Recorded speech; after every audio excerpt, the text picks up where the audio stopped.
दिन कथा का आरंभ और राम का जन्म कहानी। पहले दिन रामायण की शुरुआत होती है। महर्षि वाल्मीकि द्वारा लिखी गई रामायण की कथा का संक्षिप्त परिचय दिया जाता है। उसके बाद दशरथ के राज्य अयोध्या का वर्णन किया जाता है, जहां राजा दशरथ अपनी 3 रानियों कौशल्या, कैकेयी और सुमित्रा के साथ रहते हैं। राजा दशरथ की कोई संतान नहीं होती, जिससे वह बहुत दुखी होते हैं। उनकी संतान प्राप्ति के लिए ऋषि वशिष्ठ की सलाह पर पुत्रकामेष्टि यज्ञ किया जाता है। यज्ञ के फलस्वरूप रानियों को खीर दी जाती है। जल्द ही कौशल्या के गर्भ से राम, कैकेयी से भरत और सुमित्रा से लक्ष्मण और शत्रुघ्न का जन्म होता है। पूरे राज्य में खुशी की लहर दौड़ जाती है और यह दिन राम के जन्म के साथ समाप्त होता है। मुख्य बिंदु: राजा दशरथ की संतान की इच्छा, पुत्रकामेष्टि यज्ञ का आयोजन, राम, भरत, लक्ष्मण और शत्रुघ्न का जन्म। दूसरा दिन राम और उनके भाइयों का बाल्यकाल कहानी। दूसरे दिन राम और उनके भाइयों के बाल्यकाल का वर्णन होता है। ऋषि वशिष्ठ के सानिध्य में उनकी शिक्षा शुरू होती है। सभी भाई शस्त्र विद्या और शास्त्रों की शिक्षा प्राप्त करते हैं। राम की विशेषताएं उभर कर आती हैं। वह अपने भाइयों में सबसे तेज, शूरवीर और गुणी माने जाते हैं। वे गुरुओं का आदर करते हैं और सभी प्रजाजनों के प्रिय होते हैं। इस दिन राम और उनके भाइयों की बढ़ती हुई उम्र और गुणों को दिखाया जाता है, जहां वे एक आदर्श पुत्र और आदर्श भाई के रूप में उभरते हैं। मुख्य बिंदु: राम और भाइयों की शिक्षा, राम की विशेषताएं और गुणों का वर्णन, चारों भाइयों का प्रेम और सामंजस्य।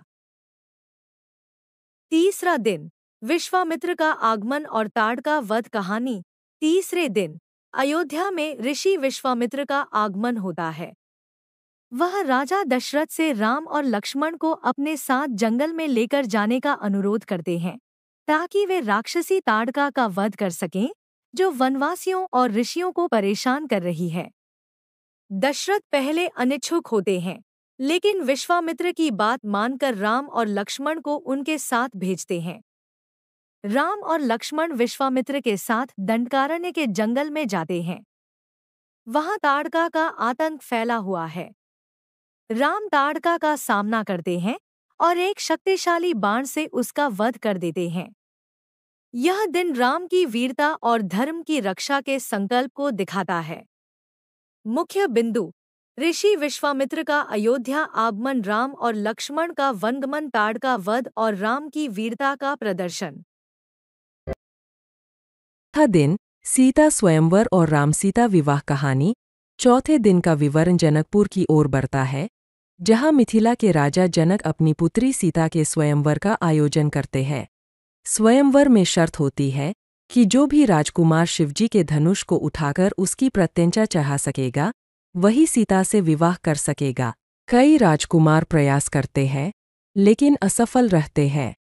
राम भी अपने गुरु विश्वामित्र के साथ स्वयंवर में पहुंचते हैं। राम सरलता से शिवधनुष को उठाकर उसकी प्रत्यंचा चढ़ाते हैं, जिससे धनुष टूट जाता है। राजा जनक और अन्य सभी लोग राम की शक्ति और योग्यता से प्रभावित होते हैं।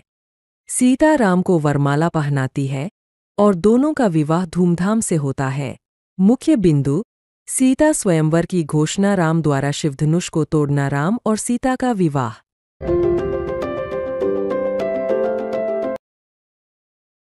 पांचवा दिन राम का वनवास कहानी। पांचवें दिन की शुरुआत होती है जब राजा दशरथ राम को राजा बनाने का निर्णय लेते हैं। अयोध्या में खुशी का माहौल होता है, लेकिन कैकेयी की दासी मंथरा कैकेयी को याद दिलाती है कि दशरथ ने उसे 2 वरदान देने का वादा किया था। मंथरा की बातों से प्रभावित होकर कैकेयी दशरथ से 2 वरदान मांगती है। पहला, भरत को राजा बनाना और दूसरा, राम को 14 वर्षों के लिए वनवास भेजना। दशरथ इस मांग से स्तब्ध हो जाते हैं, लेकिन अपने वचन का पालन करते हैं। राम बिना किसी विरोध के वनवास को स्वीकार करते हैं। सीता और लक्ष्मण भी राम के साथ वनवास जाने का निश्चय करते हैं। पूरा अयोध्या शोक में डूब जाता है और राम, सीता, लक्ष्मण अयोध्या से निकल जाते हैं। मुख्य बिंदु: राजा दशरथ का राम को राजा बनाने का निर्णय, कैकेयी की 2 वरदानों की मांग, राम का वनवास और सीता लक्ष्मण का साथ जाना। 6 दिन वन में राम, सीता और लक्ष्मण। कहानी। छठे दिन राम, सीता और लक्ष्मण वन में जीवन बिताना शुरू करते हैं। वे दंडकारण्य के जंगल में प्रवेश करते हैं और अनेक ऋषियों से मिलते हैं, जो उन्हें राक्षसों द्वारा किए गए अत्याचारों के बारे में बताते हैं। राम और लक्ष्मण इन राक्षसों का संहार करते हैं और आशियों की रक्षा करते हैं। इस दौरान रावण की बहन शूर्पणखा राम पर मोहित हो जाती है और उनसे विवाह का प्रस्ताव रखती है। राम इसे विनम्रता से ठुकरा देते हैं और शूर्पणखा लक्ष्मण पर हमला करने की कोशिश करती है। लक्ष्मण उसकी नाक काट देते हैं, जिससे वह क्रोधित होकर अपने भाइयों से बदला लेने का संकल्प लेती है।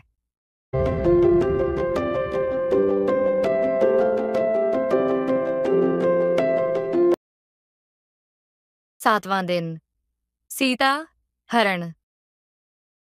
कहानी। 7वें दिन शूर्पणखा अपने भाई रावण से राम और लक्ष्मण के अपमान की बात बताती है। रावण सीता की सुंदरता की प्रशंसा सुनकर उसे हरने का निश्चय करता है। वह अपने मामा मारीच से मदद मांगता है। मारीच स्वर्ण मृग का रूप धारण करके राम और सीता के समक्ष आता है।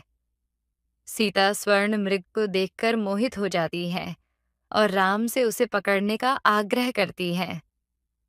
राम मृग का पीछा करने जाते हैं और लक्ष्मण को सीता की सुरक्षा के लिए छोड़ देते हैं। मृग को मारने के बाद राम की आवाज में मारीच चीखता है, जिससे सीता घबरा जाती है और लक्ष्मण को राम की मदद के लिए भेजती है। इसी बीच रावण साधु का रूप धारण कर सीता का हरण कर लेता है और उसे अपने रथ में बिठाकर लंका ले जाता है। मुख्य बिंदु: मारीच का स्वर्ण मृग बनकर आना, राम का मृग का पीछा करना, रावण द्वारा सीता का हरण। 8वां दिन हनुमान से मिलन और लंका का पता लगाना। कहानी। 8वें दिन सीता के हरण के बाद राम और लक्ष्मण उनकी खोज में भटकते हैं। वे रास्ते में हनुमान से मिलते हैं, जो उन्हें सुग्रीव के पास ले जाते हैं। सुग्रीव से मित्रता होने पर राम वानर सेना के साथ मिलकर सीता की खोज शुरू करते हैं। हनुमान सीता की खोज के लिए लंका की ओर प्रस्थान करते हैं। हनुमान लंका पहुंचते हैं और अशोक वाटिका में सीता को ढूंढ निकालते हैं। वे राम की अंगूठी सीता को देते हैं और उन्हें धैर्य रखने का संदेश देते हैं। लंका में हनुमान रावण के दरबार में जाते हैं। वहां उनका अपमान होता है और उनकी पूंछ में आग लगा दी जाती है। हनुमान लंका में आग लगाकर वापस लौट आते हैं।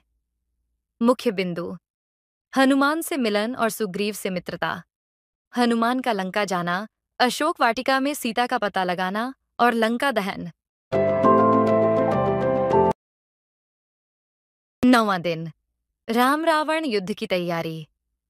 कहानी। 9वें दिन राम और वानर सेना लंका पहुंचते हैं। युद्ध की तैयारियां जोरों पर हैं। राम की सेना समुद्र पर सेतु बनाती है और लंका पहुंचती है। रावण की सेना भी पूरी तैयारी कर रही होती है। इस बीच रावण के भाई विभीषण राम का साथ देने के लिए लंका छोड़कर राम की शरण में आ जाते हैं। दोनों पक्षों के बीच कई छोटे छोटे युद्ध होते हैं। रावण के पुत्र इंद्रजीत और राम की सेना के बीच भीषण युद्ध होता है। राम की सेना वीरतापूर्वक लड़ती है, लेकिन इंद्रजीत के कई छल से वानर सेना को नुकसान होता है। मुख्य बिंदु: राम की सेना द्वारा लंका के लिए सेतु निर्माण, विभीषण का राम का साथ देना, इंद्रजीत और वानर सेना का संघर्ष। 10वां दिन रावण वध और राम की विजय। कहानी। 10वें दिन राम और रावण के बीच अंतिम युद्ध होता है। रावण अपनी पूरी शक्ति और मायावी विद्या का प्रयोग करता है, लेकिन राम उसे हराने में सफल होते हैं। रावण के 10 सिरों में से हर बार एक सिर कटने के बाद फिर से उग जाता है, लेकिन अंत में राम ब्रह्मास्त्र का उपयोग कर रावण का वध कर देते हैं। रावण के वध के बाद सीता का पुनर्मिलन राम से होता है।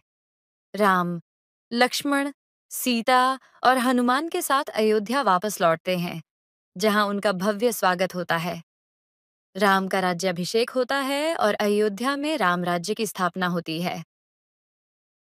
मुख्य बिंदु: राम और रावण का अंतिम युद्ध, रावण का वध, राम सीता का पुनर्मिलन और अयोध्या वापसी, राम का राज्याभिषेक।